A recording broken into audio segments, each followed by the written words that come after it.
नमस्ते दोस्तों, गुरु ज्ञान चैनल में आपका स्वागत है। 25,000 के करीब मक्खियों की नस्लें दुनिया में मौजूद हैं, जिसमें सबसे उपयोगी काम शहद की मक्खियों का है। आइंस्टाइन ने भी एक बार कहा था कि अगर दुनिया की तमाम हनी बी अगर अचानक खत्म हो जाएं, तो इंसान 4 साल के अंदर ही खत्म हो जाएंगे।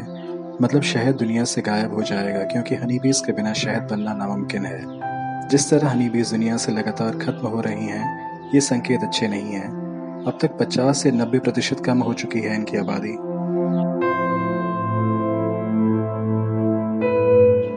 1988 में एक सर्वे के अनुसार इनके घर 50 लाख के करीब थे, जो अब घटकर 25 लाख रह गए हैं। ये बात सच है कि इंसान शहद के बगैर जिंदा रह सकता है, लेकिन ये भी सच है कि मधुमक्खियों के खत्म हो जाने पर दुनिया के पर्यावरण के जो हालात होंगे, इंसानों का उसमें गुजारा करना आसान न होगा।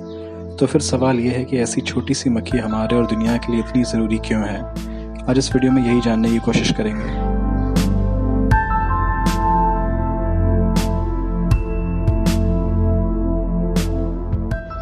मधुमक्खियाँ इंसेक्ट पॉलिनेटर्स होती हैं।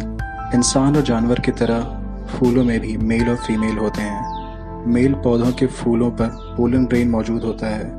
इस पोलन के अंदर एक तेज खुशबू होती है, जिसकी वजह से मधुमक्खियां इसकी तरफ अट्रैक्ट होती हैं।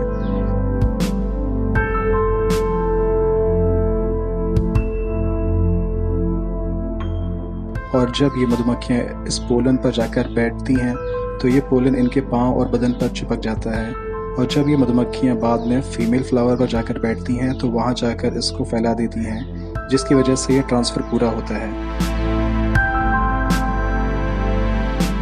और इसी की वजह से दुनिया के पौधों के अंदर फल लगते हैं। यानी ये छोटी सी मक्खी जिसे ये काम सृष्टि ने सौंपा है, बड़े कमाल की है।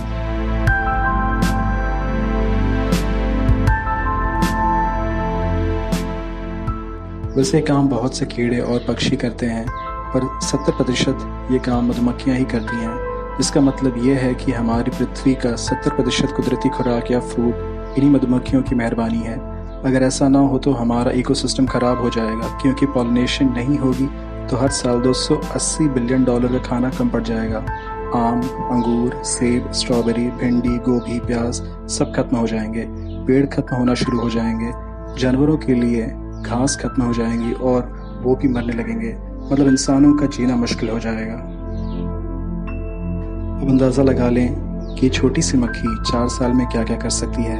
साइंटिस्ट के अनुसार कॉलोनी कोलैप्स डिसऑर्डर की वजह से इनकी संख्या कम हो रही है और ये अडल्ट होने से पहले ही मर रही हैं, जिसकी सबसे बड़ी वजह हम इंसान ही हैं, क्योंकि ये एक एक करके नहीं बल्कि पूरे झुंड एक साथ इस डिसऑर्डर की वजह से खत्म हो रहे हैं। 2 तरह के पैरासाइट इनकी पैदाइश और सर्वाइवल को रोक रहे हैं और 2006 से इनकी संख्या काफ़ी कम हो रही है।